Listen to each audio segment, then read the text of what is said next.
everybody, and welcome to The Yard Sign, the most important and relevant podcast in politics. Your host, as always, Jonny Torres. Thank you so much for watching. I hope you had a great weekend and not too rough on a Monday. I know some of the folks in my universe had a Monday. Oh, did they have a Monday? So hopefully yours was certainly better than theirs. Of course, the world does not stop spinning, so we're going to be talking about quite a bit about what's happening around the world tonight. We got an old face, and I don't mean that in terms of their age. I just mean someone we haven't seen in a while joining us tonight. Hopefully they won't take that personally, but I didn't. Shots fired. Oh my goodness. Anyhow, Jonny Torres, your host as always. Don't forget to like, subscribe, comment, and follow us on all our social media platforms. You can do so. Also get the audio version of our podcast on the Tech Overlords at Google, Apple, Spotify, Audible, Amazon, and iHeartRadio. All right, so make sure you download the audio version of our podcast there. We'll have the conversation with Jimmy T. Smith up there very soon as well. We had a long forum discussion on just Afghanistan. It was a great conversation. If you haven't seen that yet, you can find it on our Facebook page or at our YouTube channel. And then, of course, because it continues to be a situation, that is going to be one of tonight's topics as well. As always, we thank you so much for watching. Let's see here. I'm trying to find our broadcast here and our list of events, of topics, because of course there is a lot going on. We are going to dive right into Afghanistan as our first topic, as Kabul continues to be a big mess. And then, of course, a huge topic that nobody's really talking about is going to be the effect of the eviction moratorium. Okay, the real estate industry is watching this quite closely, and of course, your lower income, middle income families are also watching this closely because this could really have a huge impact on the real estate market, especially here in Florida, where it has just been explosive. And so what kind of an effect is that going to have on our economy and on our real estate industry? Well, we'll talk about that a little bit later on. And then follow the science as we continue to battle COVID and the Delta variant. The battle rages on about mask mandates and as well as the vaccines and, of course, the monoclonal treatments as well. We're going to be talking about that. So let's go over to the big table and introduce tonight's guests. Joining me, as always, to the far right is Anibal, David Cabrera. My right, your left. Hello. And someone who we haven't had on in a while, but I'm incredibly excited to have back, the one and only Jodie Lopes. How are you? I'm wonderful. Thank you. Thanks for having me back, even though you called me old. You know what I meant. We're going to let it slide. It is my birthday next week, so I am taking the old comment just a little bit to heart. Ooh, yeah, bad timing. Good job. Just a little bit, but it's great. It's so nice to see you guys again. It's nice to have me back. Excited. It is nice to have you back. Nice to have me back. I know, and your unique perspective. Can't wait to have you chime in on tonight's topics. So unique.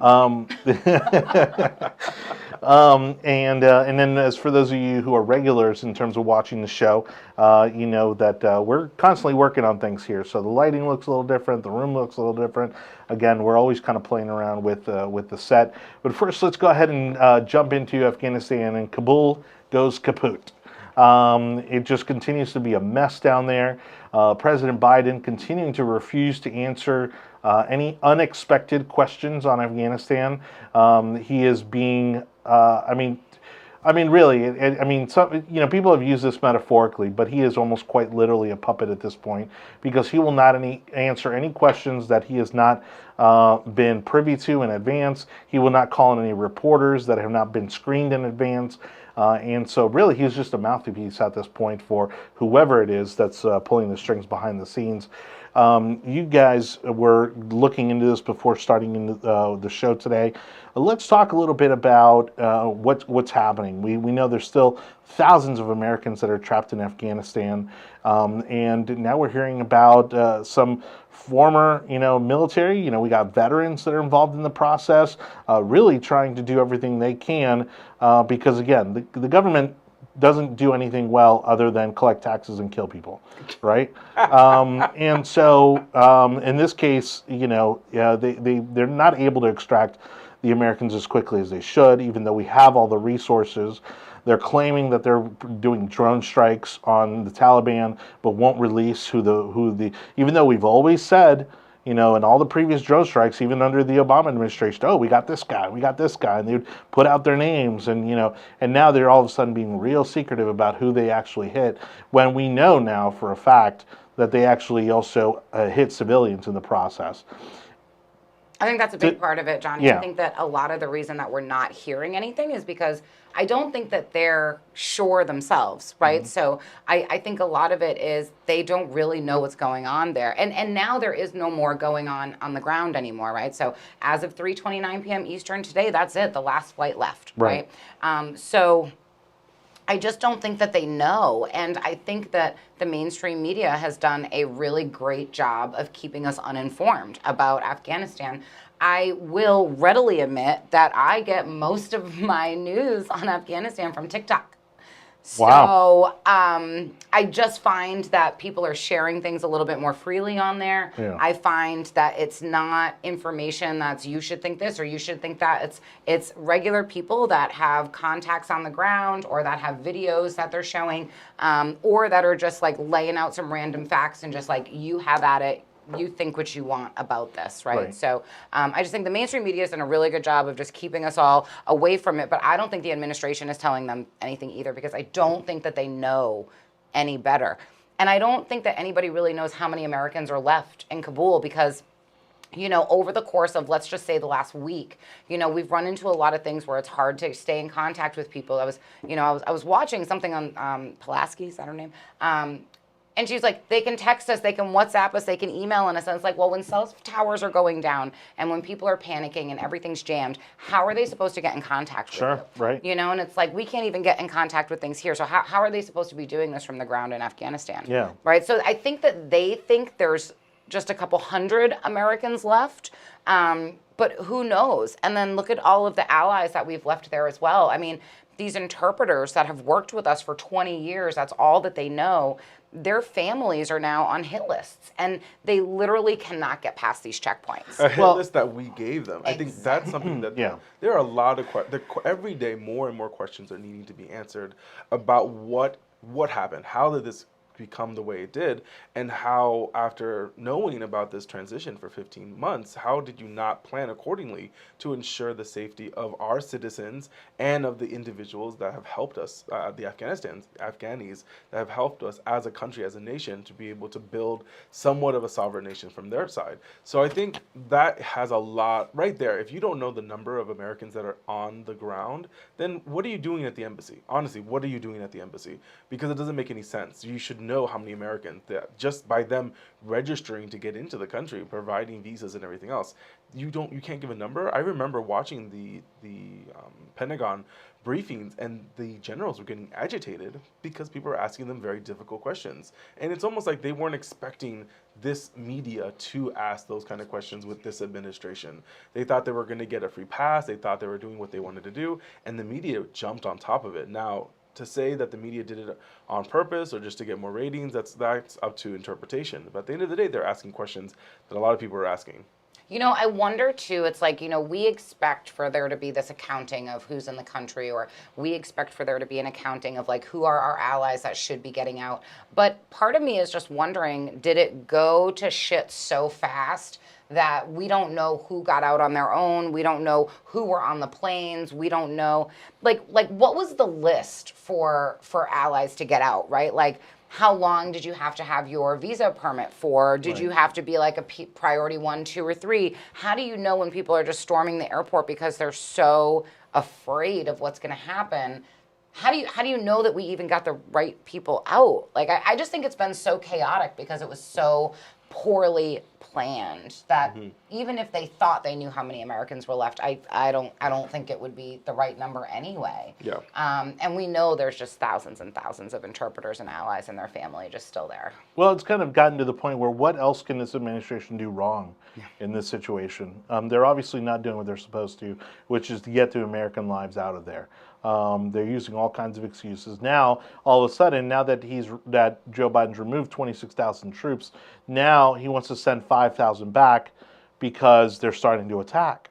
And it's like, why didn't you think of this in the first place? It literally sounds like they're making it up as they go. They are making it up as they go. You can definitely see that there is no continuity when it comes to this. Again, when you evac the military before you evac the citizens and the ground and the embassy, that tells you that no one knows what they're doing. And then they keep on talking. They're trying to. You cannot in the same breath say that I take full responsibility, but oh, by the way, this is Trump's fault. Like, you can't do that. Everyone's going to think that you're an idiot. When he talked on Thursday after the bombing, and it was a horrible situation, because on last week we talked about how the only way this gets worse is if there's an attack. And unfortunately, there was an attack, which 13 American lives were lost. And that could have been prevented. There's already leaks on the New York Post and other websites on the Hill and the Politico talking about the Pentagon knew a week or two before that this was going to happen. Well, they started clearing it out. I mean, they knew that there was a threat of it, but like, duh. Yeah, and then you knew it was going to get even worse because Bagram Air Force Base and then the prison that was attached to it as well were completely let out. So you have thousands of people that have been in prison for years, probably now fresh bodies to be used for suicide bombing. Yeah. This was bound to happen. That's the sad part of this whole situation, is that we knew something was going to get even worse. I think that the best part of the situation, and I think I use that lightly, but we were talking about it before, is watching how veterans and previous special operations came together and were able to get more than 1,000 Afghan allies around checkpoints so that they could get to the airport before that bombing happened. Once that bombing happened, I think that a lot of that operation ended up having to be suspended, but citizens here, veterans at home, like using satellite imagery to navigate people around on almost an underground railroad system so that they could get around checkpoints and get to the airport. And it really baffles me, and I have a little bit of goosebumps because I just don't understand why we would start moving our troops out without first helping people get to a safe location. Or why would we move our troops out instead of having them, and this is a worst case scenario, but why wouldn't we have them walk out of the country to somewhere safe with people, just to make sure, like, just put everybody together and everybody start going, because that's what they're going to end up doing now as refugees, is they're going to try to have to walk out of this country. And there's so many checkpoints, and there's just so many things that are going to happen along the way that they're not going to get there. And now they're talking about all these nations are going to come together and the Taliban's going to create a safe passageway for them. And like, let's just be honest. This isn't going to be the case. This isn't going to be what happens. This isn't going to be safe for these people. Every time somebody tries to leave, they are going to be an immediate target. And so I just don't understand. And I'm just so proud of people back home for doing every little bit that they can.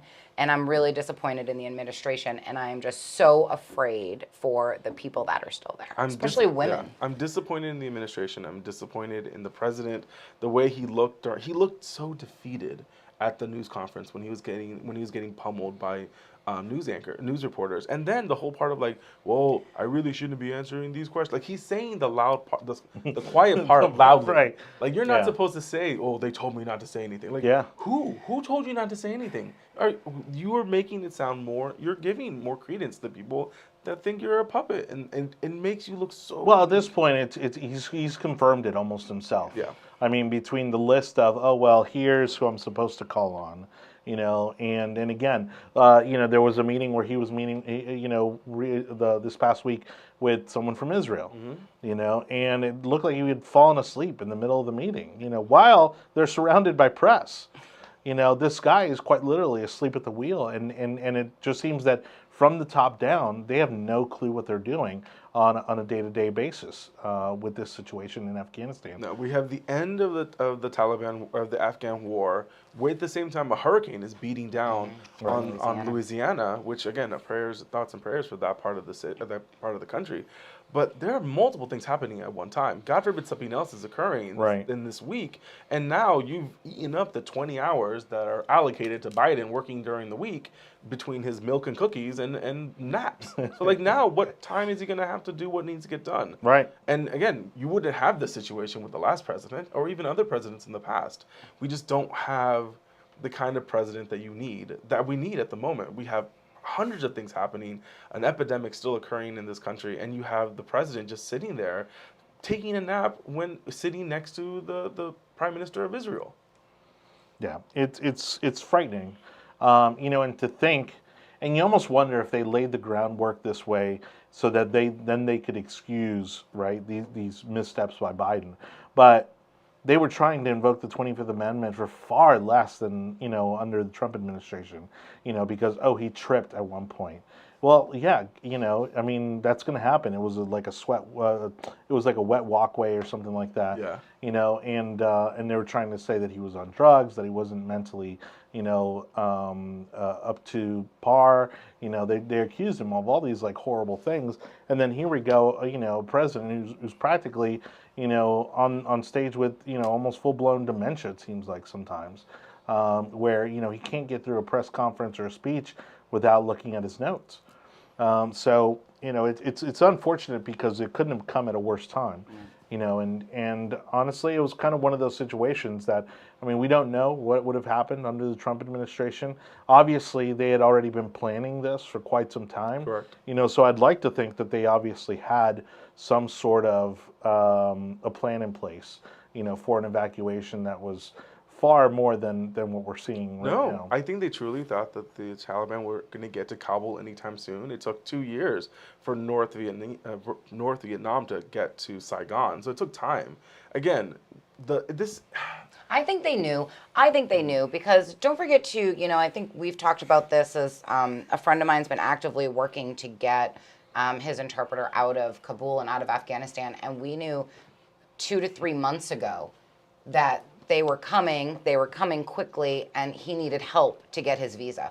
I mean, we started this a long time ago with trying to figure out passports, trying to figure out how to get the visa, trying to send letters to senators and state representatives and just anybody that would listen. So the people of Afghanistan knew this had been happening. So if the people knew, how did the administration not know? Because the administration didn't care. Well, I think part of it is that this current administration has done so much to just say, like, Trump was so bad and we don't want to use any of the policies or any of the plans or any of the playbook that they had.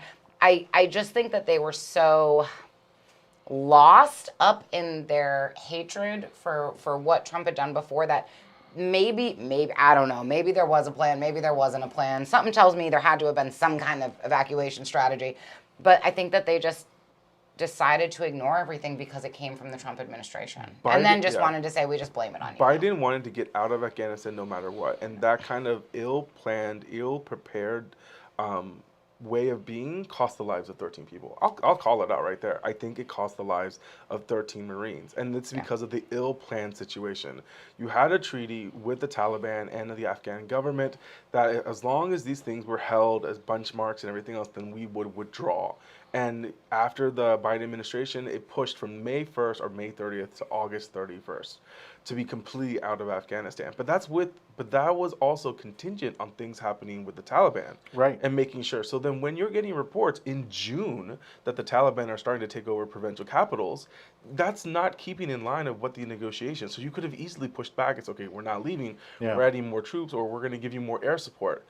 Because that's what happens. It's not like. But we knew that Trump never had the appetite for that type of conflict, because he almost his entire life, since he's been a public figure, anyways, he's always talked about being in wars that we don't need to be in. Mm-hmm. Correct. And so I don't know that I would have seen him escalate the situation, even though again they went against the treaty, which we know they would have done as soon as the election was. But that's where the difference is. We don't know what would have happened in June during the Trump administration. I think he would have bombed the hell out of the Taliban if they were taking over provincial capitals. And again, that's where we're at. We were trying to leave the Afghans with enough breathing room to run it through. I don't like how some people are saying that the Afghan military was weak and they were cowards. 50,000 Afghans military people have died since the start of the conflict. Yeah. There's some pushback. There's been some pushback in certain areas. But when you have no confidence in your generals, you have no confidence in your provincial government. You don't have leadership. You have no leadership. Why would you? And then you don't get paid for 3 to 4 months. Why would you try to sacrifice your life? There makes no point. Right. So a lot of that stuff was with the weak leadership, and like at the end of the day, Biden is a weak leader. And, the other thing, when we're talking about the bombing and the deaths that happened at the airport on Thursday, I hear every now and then I'm hearing on the news that's saying like, oh, well, we didn't have these deaths under the Trump administration because he had this treaty with the Taliban. But I just want to point out, in case we didn't know, 2014 in the entire year, 37 service members were killed in action in Afghanistan. From 2015, 16, 17, 18, and 2020, for any year, there was not 13 deaths for any year. So like the most from there was 12 in 2018 for the entire year.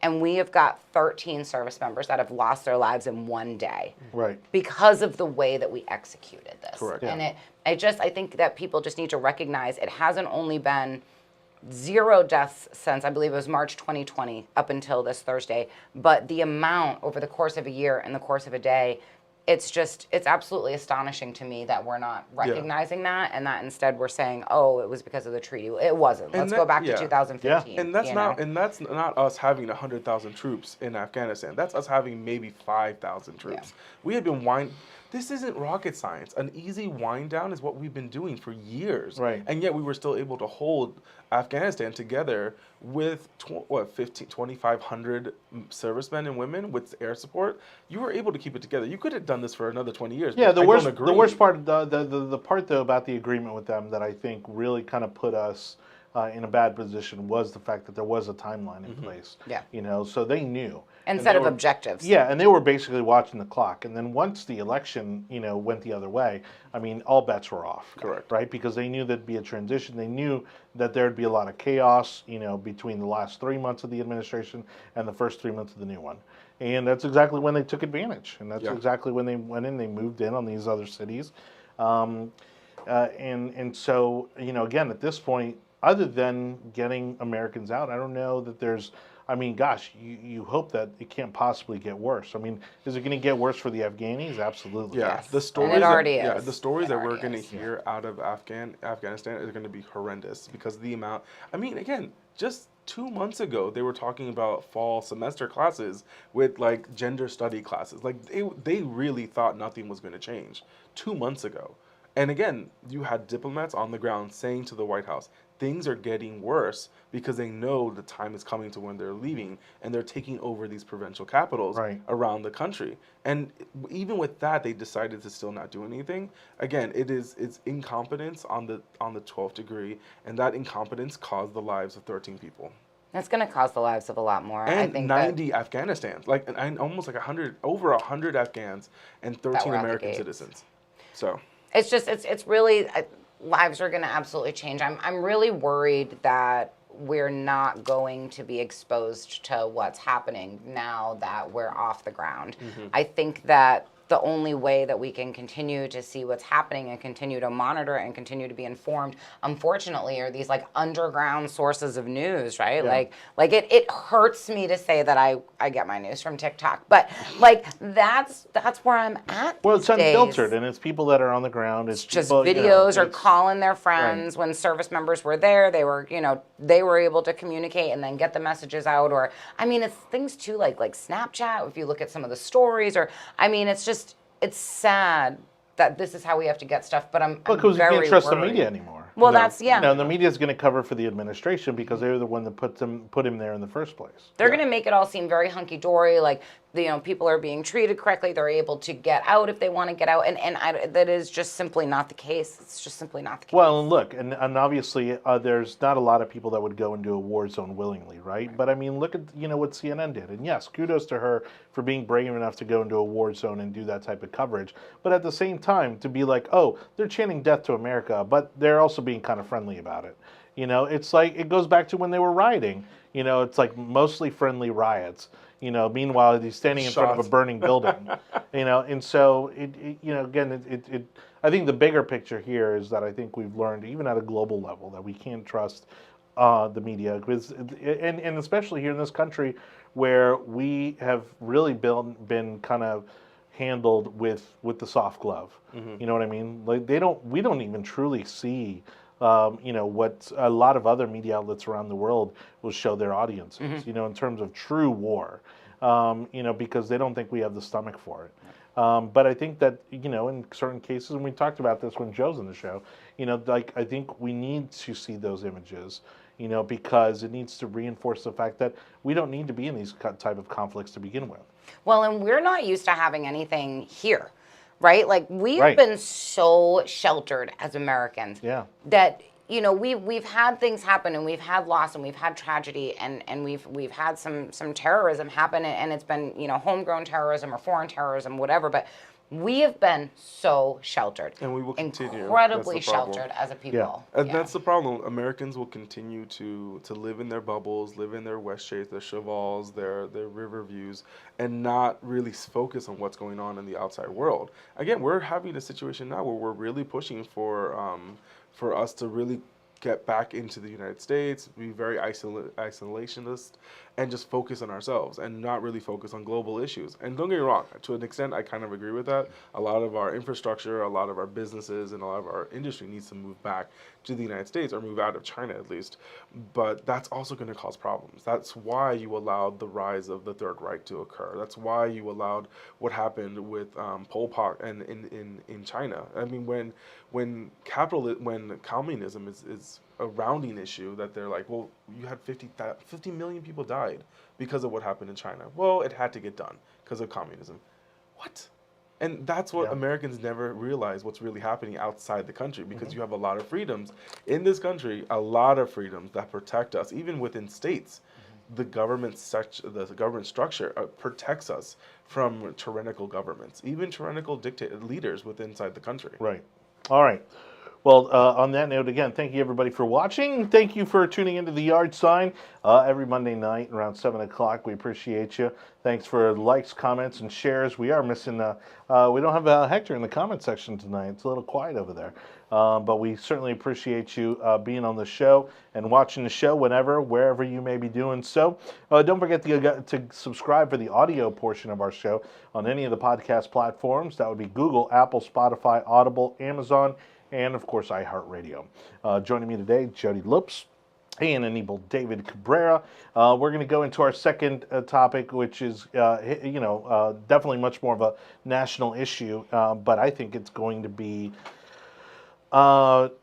this could be a black hole, I think, for our economy. I think this could be a black hole, especially for the real estate industry. We're not really entirely sure what kind of an effect, because we've never been in this kind of position before. But the eviction moratorium has been turned down, for an extension by the Supreme Court.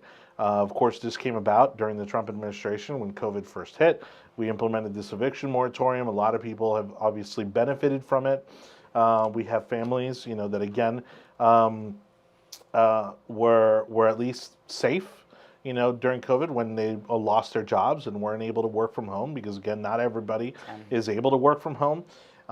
And now it's going to be like the big question mark about, well, how is this handled? Because I can imagine, the landlords aren't just going to let you kind of pick up where you left off. No, I mean, they're going to want a ton of money too. Yeah, they're going to want their rent in arrears. And then you've got the people who have been getting checks from the government. We don't know to what extent they have or haven't been using that money. And so it's almost this really scary domino effect that I think is going to happen. I think undoubtedly this is going to affect the real estate industry, because I think we're going to see foreclosures. I think we're going to see mortgages, lapse.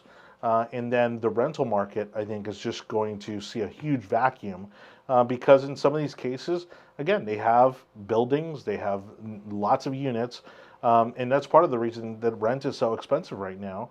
I mean, I think here in Tampa Bay, which is kind of an anomaly nationally, but we are among the highest, one of the cities where the rent has risen the fastest over the past year. Well, we're also the state everybody's moving to, Correct. so Sure, we've right. got a completely different market than a So, lot of the so that's the big question mark, right? Like, we don't know how much of that is real and how much of that demand is simply because of the eviction moratorium, where people haven't had a lot of mobility, and so now all of a sudden you got building owners, you got property management companies who are about to kick a whole lot of people out, and it's going to create this vacuum, I think. I don't think it's going to happen as fast as we think it's going to, though, I agree. because I agree with Jodie. evictions are going to take, right, there, no matter what you have to do, court paperwork, you've got to set it up. Once all these start hitting, the courts are going to get backed up. It's going to take even longer to be able to evict people. Like 60 to 90 days. Yeah. We're talking about a very long sunset when it comes to people getting kicked out. Yeah. Also, allowing for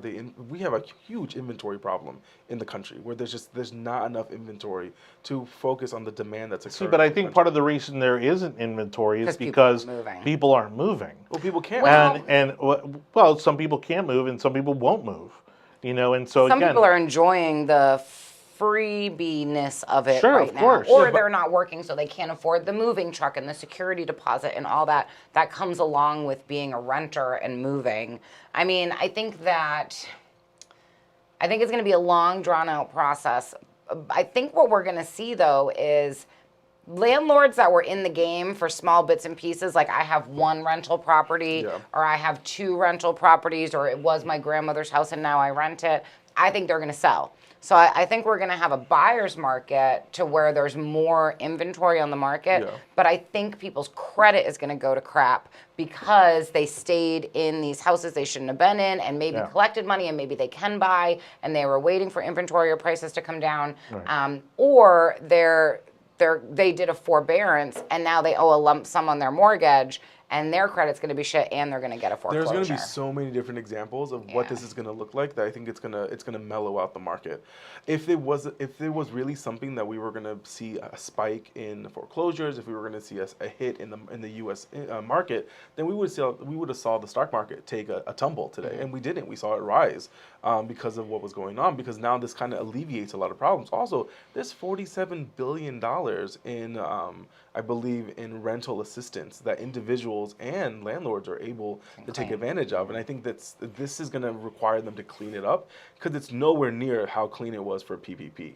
That was a lot easier. You give it to the business owner. If they use it correctly, that's fine. If they don't, you're gonna take it back later. Right. So what happened with this additional government program, it became very, very, of course, what government does is what it does. It built a bureaucracy around it to where you had to provide all the documentation ahead of time before you could do anything. So I think what we're gonna see is a relax in inventory is definitely what we're gonna see. Yes, people are gonna get put out on the streets and we're gonna have to figure out what to do with that. Yeah. But it's not like you didn't know this was coming. Also, the CDC should not have had this amount of power ever to have this kind of power over landlords. And the fact that it took the Supreme Court this long to push it back, it's a 6-3 decision. So this is definitely going to hold. Well, but I think the Supreme Court also, knew that this was going to have a major ripple effect, within our economy. To what extent, who knows, right?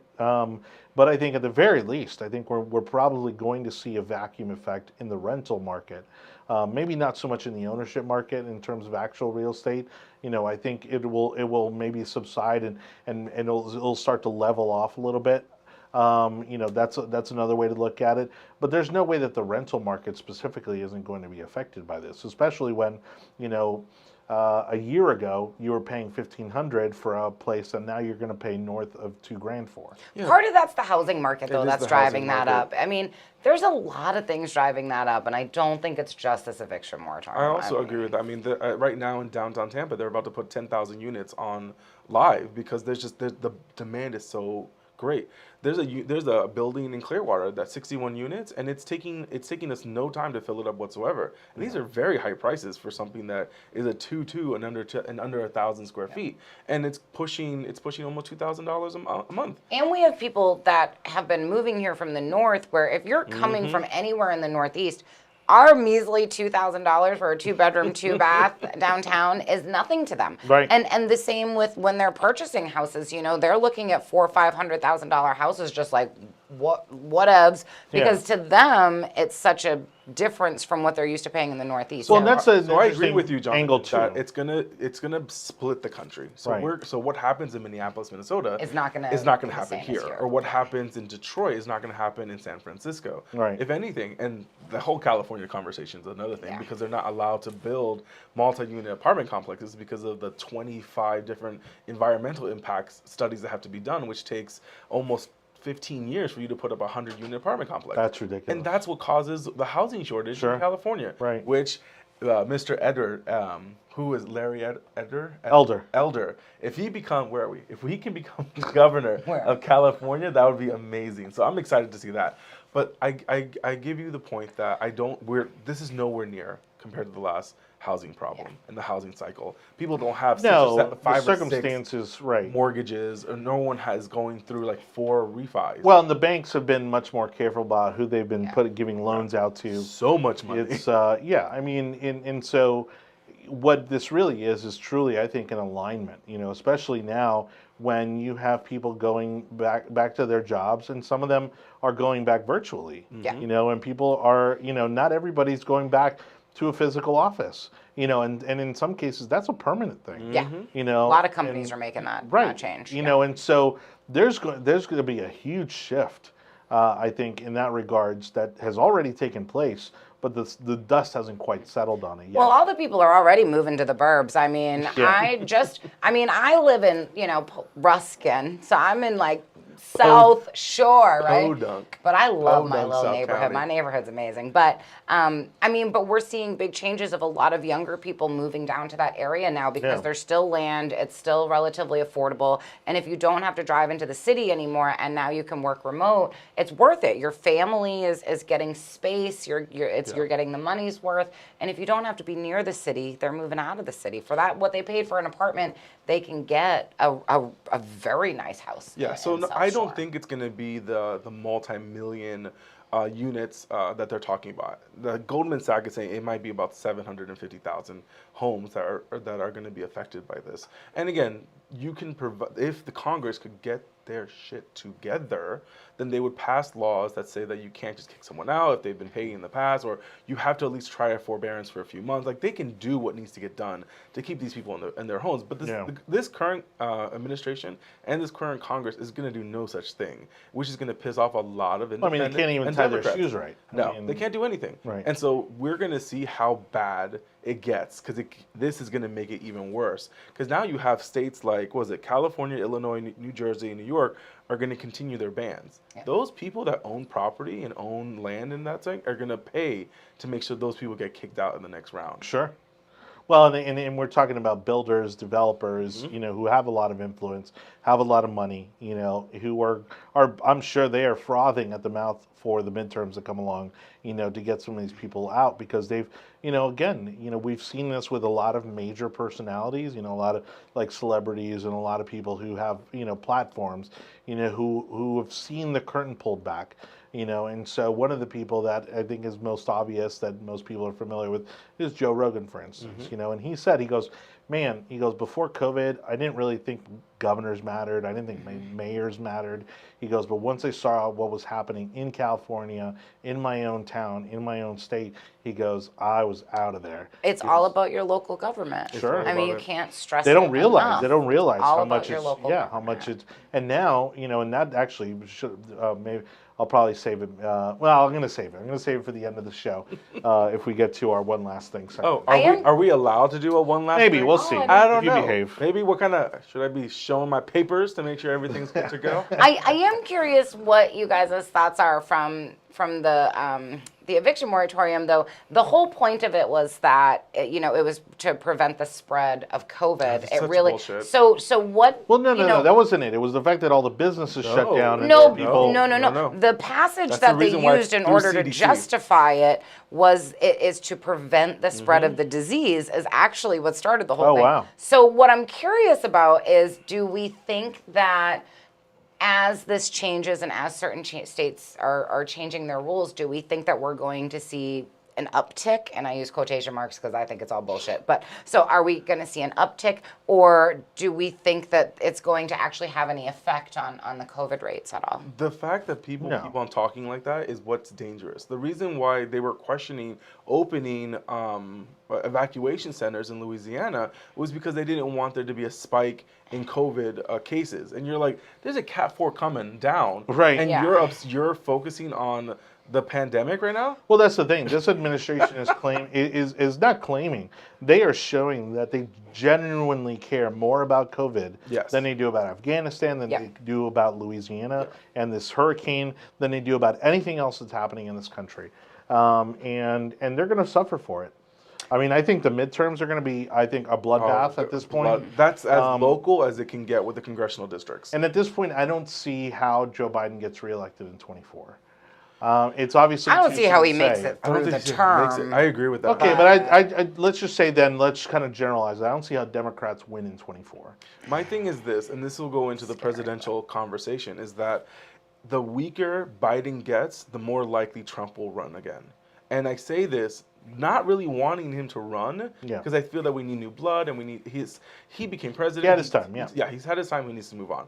The problem is the weaker Joe Biden goes, the more likely Trump will jump in, because I don't know if the Democrats have the stomach to put Biden out to pasture and to bring up Kamala, because if that happens, well, yeah, Trump is knows definitely what we're going to in be for. president Yeah. again, and Yeah. people are going to question if he's allowed to be president another 4 years after that. No, Kamala's going to give it a go, but the Democrats are, I'm pretty sure. I mean, again, she didn't make it past the primary. No. She barely made it into the home stretch of the primary. Yeah. She She was didn't- one of the first ones to go. She didn't get to her state primary. She didn't That's even right, get to her that's right. state primary. Yeah, And which so- they wouldn't have voted for her anyway. No, they hate her. Yeah. And so that's the real conversation: is what is this gonna look like come after midterm? If there is a bloodbath at the midterms, then God only knows what's gonna happen in 2024. Right. By DeSantis is not going to run against Trump. No one will run against Trump. No legit That's Republican why he will needs run to against Trump. chill and take a step back and talk to Daddy DeSantis first. Again, I would. I'm sure they're having conversations. I mean, now the thing becomes though is if because Trump's a Florida resident, Yeah. you can't, or I mean, historically it's never happened to have two people in the same ticket from the same state. I don't think I DeSantis would like to would do see it. DeSantis chill as our governor for a longer time, because I think, like I said, it's all about your local government. I really want to see him stick with us.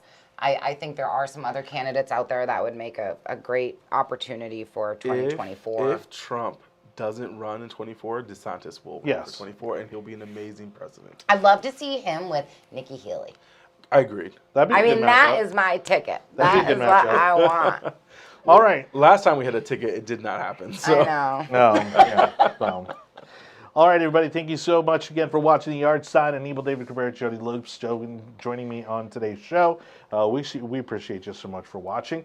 Let's go ahead and back to our topics. Don't forget you can download the audio version of our show over on Apple, Audible, on Amazon, Spotify, iHeartRadio. I don't know. I normally have an order there, but you get the point. And make sure to like, follow, comment, share, so we can continue to build our audience here. Thank you, everybody, for watching.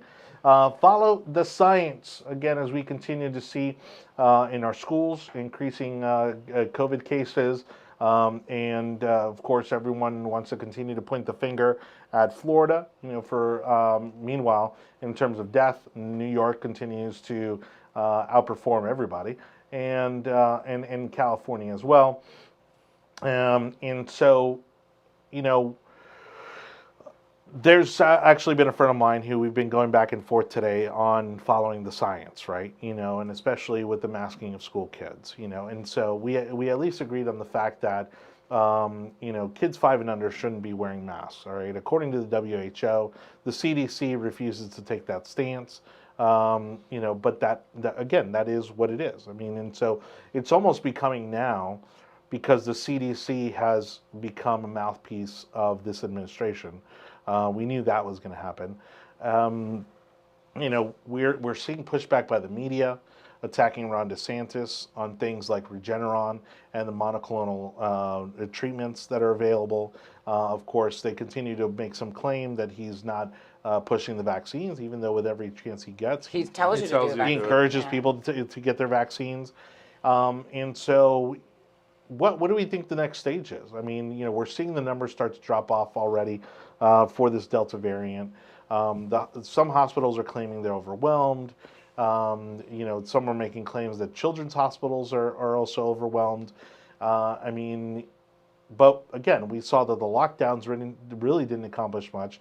If anything, made things worse. What we're seeing now, especially among the children, is that they're getting it at home. they're actually not catching it at school. And so a lockdown would only exacerbate the contagion.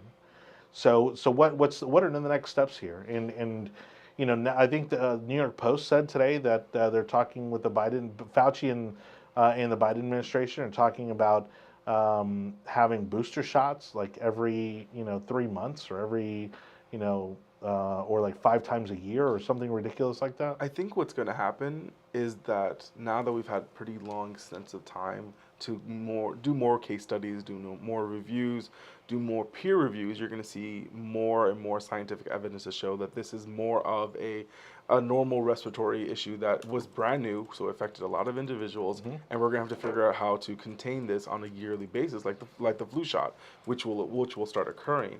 A study out of Israel with almost 750,000 individuals participating in the case study broke the individuals down into 3 categories: those that have received the vaccine, 2 shots, those that had COVID and recovered, and those that had COVID, recovered, and received the shot, and show that there was a 13% more likelihood of you not catching a second case of COVID with the natural antibodies developed in your bloodstream, showing that you had recovered from a full-blown attack. The difference that's showing that when you didn't have it, but you did have the vaccine, is that the T and I'm going to say it wrong. The T and the B cells did not get a full picture of the COVID-19. Only got a sample of it because the vaccine only has a sample of it, like a spike. But if you receive the full COVID-19, actually getting sick, and then recovering from that, now you have antibodies. So before they were saying it couldn't last more than a year. Now after the study from Israel, it's showing that it's between 8 to 15 months now that you could have antibodies. My wife and I, we go get our blood drawn every single month to see if we have antibodies, and we do. And so I think now that conversation needs to be had. If you can show that you have antibodies and you've recovered, then what is the point of getting another vaccine? And I don't think at any time, and so reading all the reports from Israel, it said this shouldn't mitigate you from getting the vaccine. If you haven't had COVID, then you should probably get the vaccine. If you're over the age of 65, you should probably get the vaccine. That's a very normal conversation for people to have. For people to start demanding that you have to get the vaccine no matter what is where it goes above and beyond. And I think that's what we're starting to see. A lot of people push back through the courts because now that the courts are aligning with the CDC, going against the CDC, you're going to start seeing more and more of these people start to fight back. You can always tell when Anibal has researched a subject. Yeah.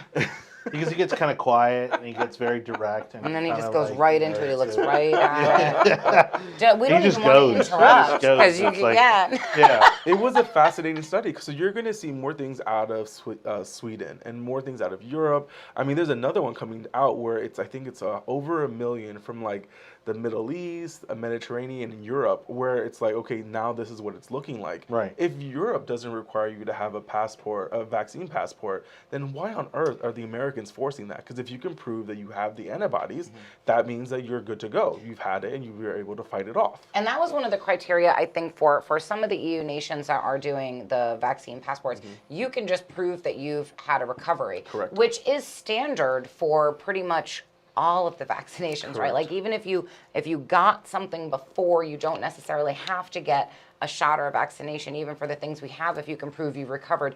Yeah. Case in point, chickenpox parties when we were children. I mean, if somebody got it, you were playing with those kids all week and everybody was getting chickenpox all at the same time, and that's what you did. And then you didn't need to get a vaccination unless you were an adult and you didn't get it as a kid, and then you would get the vaccination, and then the odds of you getting, is it shingles in adults? I think it becomes shingles in adults. So the odds of you getting shingles as an adult was lessened because you had the vaccine. But, I think of it like that. I remember all the kids. It would be like everybody play together, touch all the stuff, right? Just get the germs, scratch that kid, right? So I'm not sure where our mentality broke from that. I think it's the fear mongering. It's more or less that science, the medical industry decided to be and it's the Trump syndrome. It's Orange Man bad. Anything that Trump Anything. said, Sure. then it has to be wrong. Anything that DeSantis said has to be wrong because they're Republicans and they're men and like all of this anger that they have towards it. When it comes to the chickenpox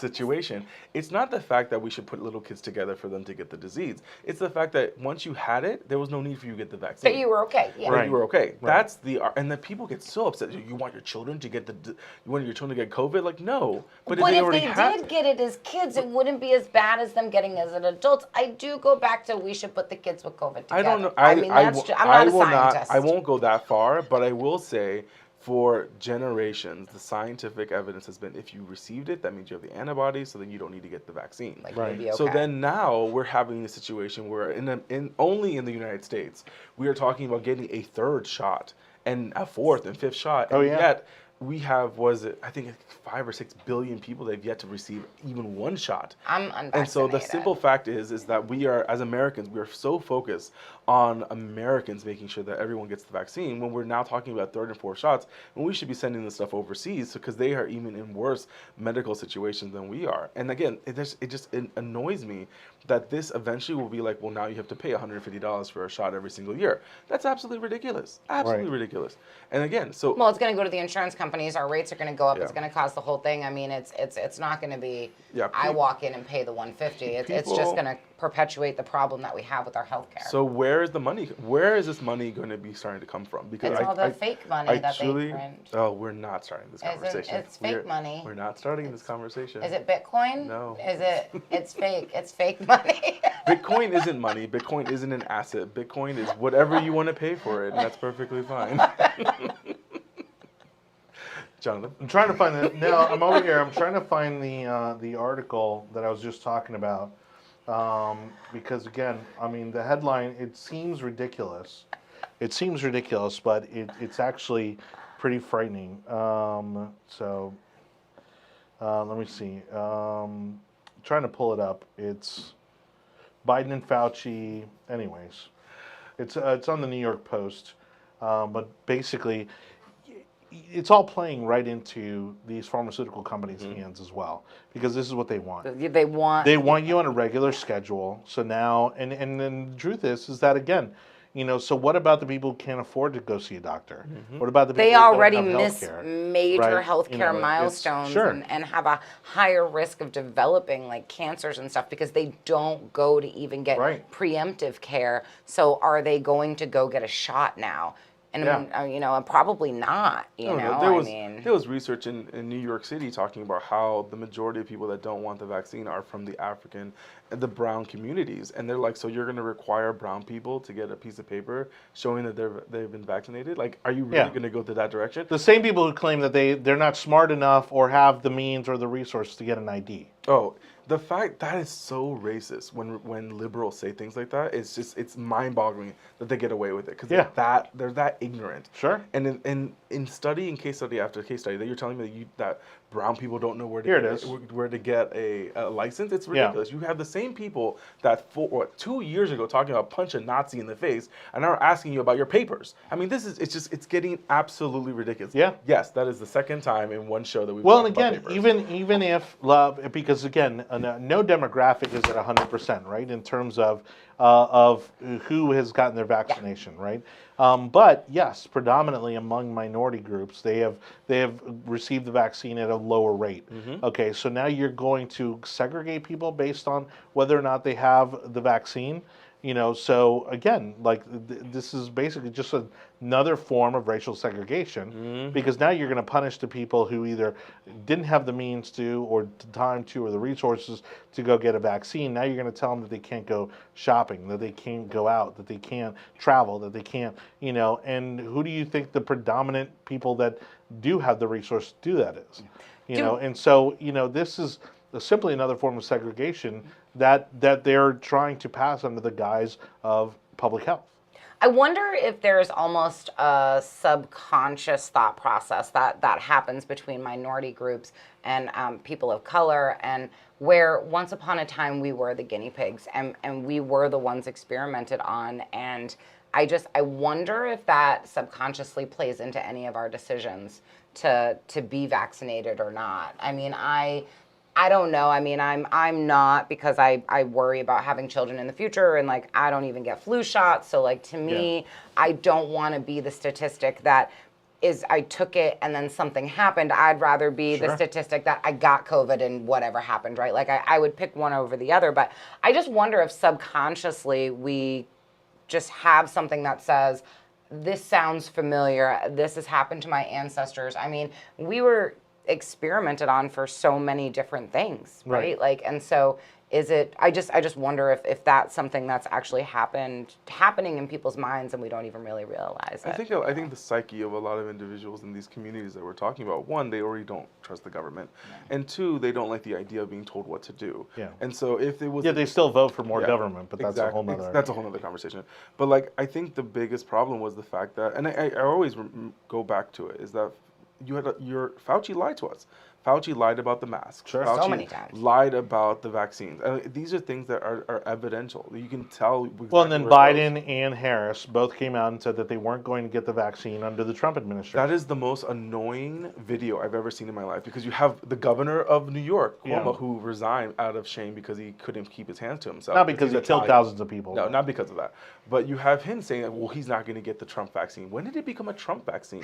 When did it become that? And they are the ones that did this. They are the ones that caused such division and divisiveness around the government. They made it a political football. So now you have, again, different pockets around the country of like different states and how they handled it. And now that people are going back to winter and people are afraid that New York is going to close down again.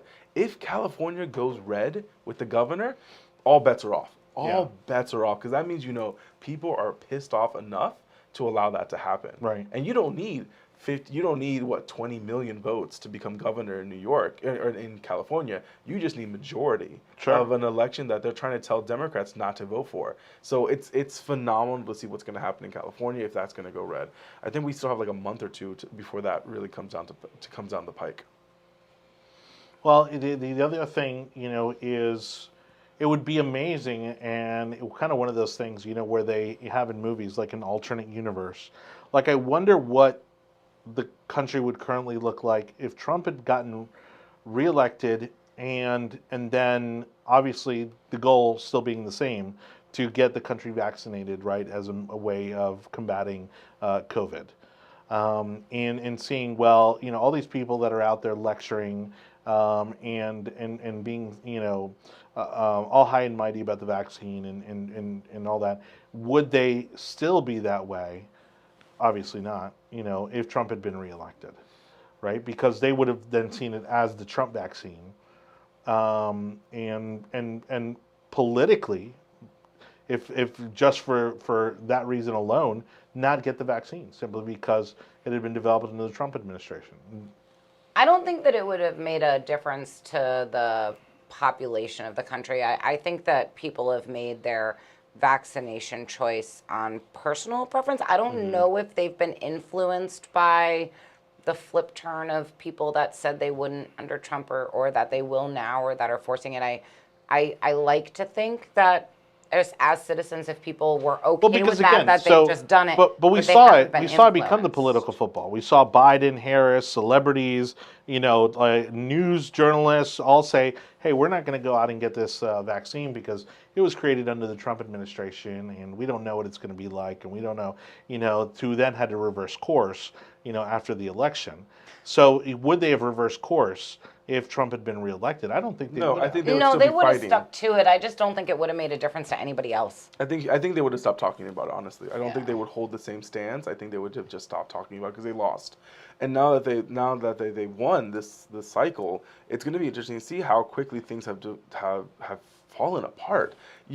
They talked about how that Trump was supposed to be this person that was forcing people to do things and to get the vaccine and to lose property and rights and everything else. And it's Biden. Yeah. Not even Biden. It's the puppeteers that are holding up Biden during these events. Because at the end of the day, you're seeing more and more that Biden has no idea what's going on. He does not know who to call. He does not know who to talk to.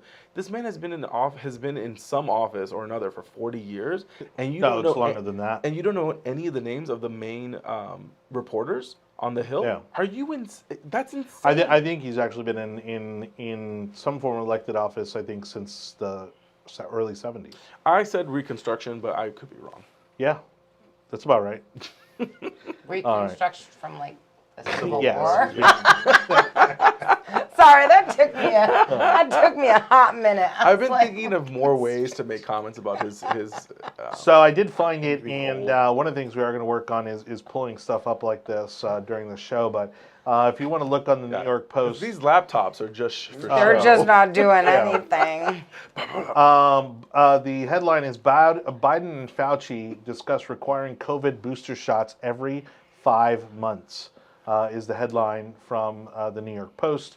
And that's the opening line. President Biden said Friday that he and Dr. Fauci discussed requiring COVID-19 booster shots every 5 months. Look, I haven't seen my dentist in like careful. 10 years. I'm sorry, I go my every goodness, quarter. that's I don't know. crazy. I don't know how So, you've made it that long. Yeah, look, I'm just exaggerating. I don't know, but it's been a while. All right, I'm not getting a shot every 5 months. Okay,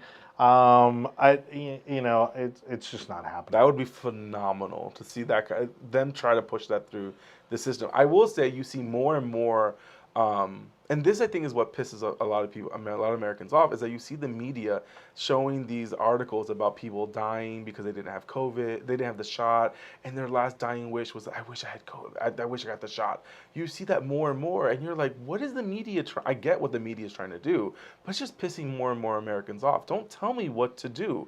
Just show me the evidence and let me make the decision I want to make. Because then you have some physicians on morning network news say, well, if someone doesn't have the vaccine, doesn't get the shot, then we should withhold medical treatment.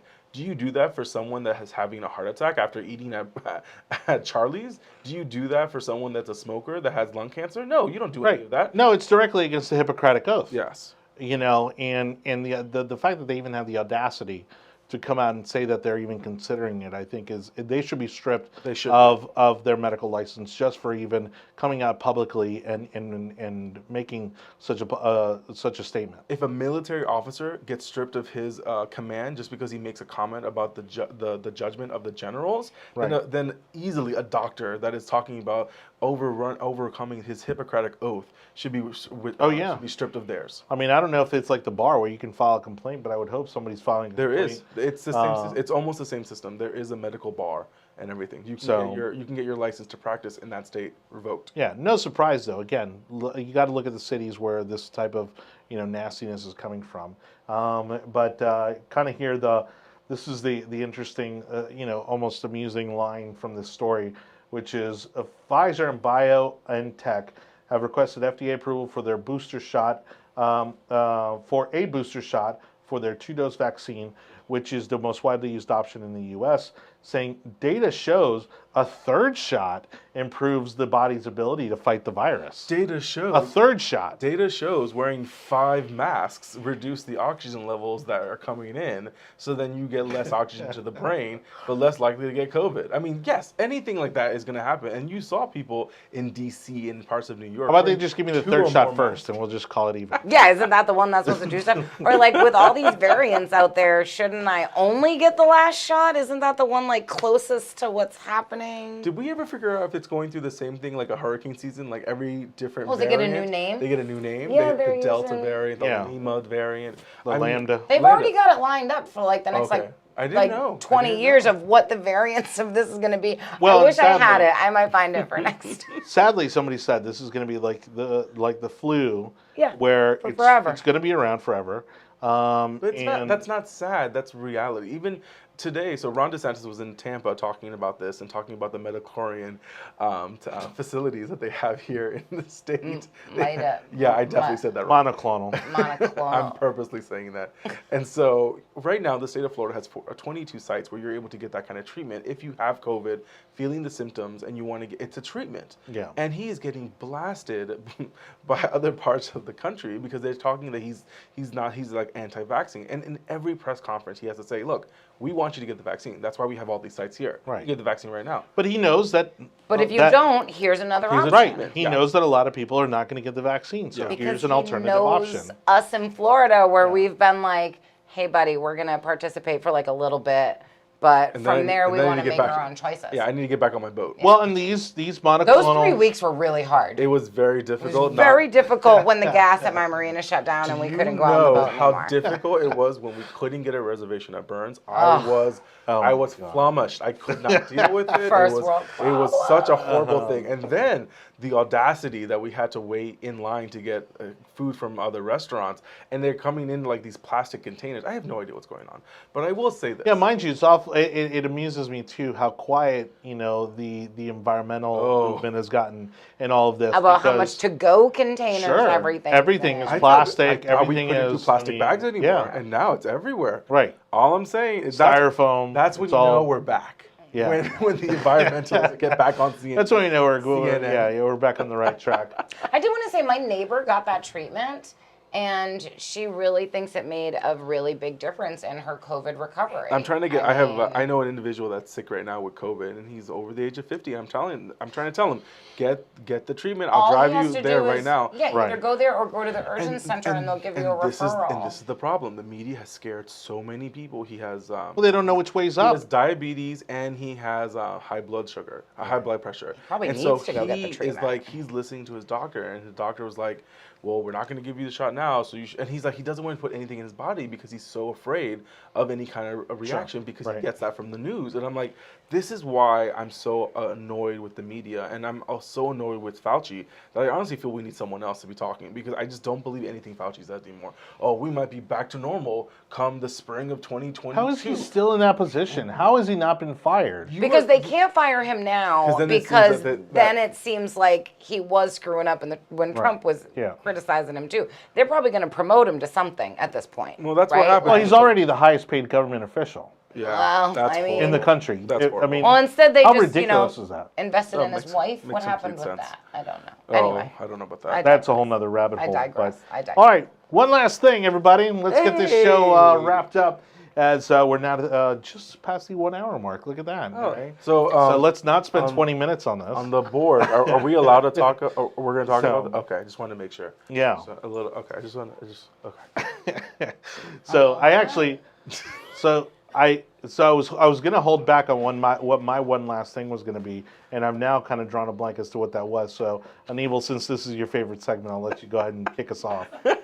So do I get the first camera? Which camera I'm looking at right now? This one right here. 2 years ago, there was an. I tell you, you start talking softer. I do. My voice starts to go monotone. and start to drop the accent a little bit. Oh, thank you. Elizabeth Holmes, 4 years ago. What is wrong with you? Can you at least let me talk a little? Elizabeth Holmes, the one-time billionaire and media darling of a tech startup that said that they could actually whatever. They said that they were able to do testing on a larger Theranos, and they were able to do testing on a larger level with making it cheaper. It was going to be a huge discovery and breakthrough with diabetes and other blood-related diseases. However, she was lying through her teeth the entire time, and her excuse has been all startups lie to their investors when they're starting, which is not technically false either. However, with the rampant amount of lying, buying merchandise from third parties, and then allowing it to go into like CVS's and Walgreens, and then being tested that they weren't doing anything, the whole thing fell apart. So at one time, the first official self-made billionaire female at that young age, I think it's like 22, 24. It was a ridiculous number. Today started her trial, and I look forward to seeing what that comes down to. She is pretty pregnant. A lot of things are coming out now. She was faking her voice when she would talk to the public. Right. She would purposely over dye her hair so that she would make herself look more attractive to investors. It's a deep dive in how quickly people are willing to believe anything. And you had dignitaries on her board. You had I'm trying to think. He's I think 2 or 3 past state Secretary of States on her board, and they loved her because she was a young, it had huge names. independent woman. Yeah, they had huge names in terms of investors and people on the executive board. Yeah, so right now she's facing 10 counts of fraud and 2 counts of conspiracy, and she's officially pleaded not guilty. At one time, the company was valued at $9 billion, but investors have dumped more than 700 million of their shares out of it to be able to get done. It is no longer a company; it's completely defunct. But we'll see what happens. All right. I mean, that's a good look. It's a fascinating story. There's already been like some small movies made out of it. ABC had made a great podcast that's available on Apple on that particular story. They kind of went in chronological order. Yeah, it's fascinating that somebody would even be able to get away with something like that. Yeah. Because it certainly seems like something that would be much more along the lines of a story. Mm-hmm. Well, no, and something that much more along the lines of like a movie that you would see, rather than something that you would think could actually happen. And for this girl to basically fool this many powerful people, raise this, this amount of money, again, billions of dollars, and get away with it, is crazy. It's just bizarre to me. And she might get away with it. And she might get away with it. She could. I mean, her excuses are pretty weak, but again, we don't really punish our white collar crimes. Well, she's a young white female, so we'll see what happens. Probably throw the book at her this time. So, how about you, Jodie?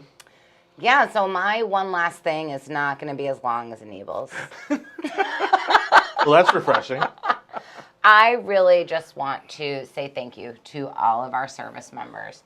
No matter where you have served or when you have served, I just want to do a big thank you. I don't think that you get enough credit, and I don't think that we recognize enough of what you have gone through so that we can sit here, or what you have gone through and experienced so that we can have the lives that we have and the rights that we have to be able to talk about these things that we do, or vaccinations, or just for me to be a female and in the positions that I'm in. And I am forever grateful, and I just thank you so much. And anyone that has served in Afghanistan, I just want you to know that nothing was in vain.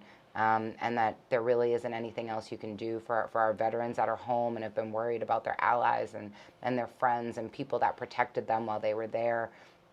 Just know that a lot of America is behind you, and we think the same way that you are, and I'm just forever thankful and grateful to you for that. Yeah. Well, thank you, Jodie, for that note. Thank you so much for being back, for joining us again tonight. It was a lot of fun. Hopefully we can twist your arm to come back a little more often. Yeah, I loved it. It was good. It was good to get back in the saddle over here. All right, my little good. research. We were good today. Your TikTok research? I'm telling you what, I'm going to send some of the things for the next time I come, because Yeah, you that's might all be right. surprised. You might be surprised Send us some how good it is when you aren't just looking at just certain. I mean, you got to search it out a little bit, but Well, you I might be think surprised how when good you it have is. such a small amount of time to post something, you're also going to leave out a lot of the BS. Yeah. That's exactly it. So you got to get to the meat of whatever it is you're posting. Yep. So, Well, Jonathan, what is your last thing? I can't remember. I honestly, I couldn't remember. I was going to mention it during one of our topics, and then I said, "Oh, I'll hold off," and now I can't remember. Next time you'll write it down on the notepad on that laptop. Yeah, I know. I think Like, it we was take actually. notes while we're- I think it was actually the Biden Fauci story. Oh. But no, I can't remember. Well, thank you, ladies and gentlemen, for watching this week's. All right. On that note, thank you again, Anibal, David Cabrera, Jodie Lopes. Again, your host as always, Jonny Torres. We appreciate you. And don't forget to subscribe to the audio version of the podcast over at the Tech Overlords at Google, Apple, Spotify, Audible, Amazon, and iHeartRadio. You can also catch the video versions of this on Facebook and YouTube. We'd love to hear from you as far as topics and what you think about the show. So again, on any of our social media platforms, feel free to DM us or leave us a little note in the comments. On behalf of my guests, this has been The Yard Sign. Thank you so much for watching. We'll see you next week. Good night.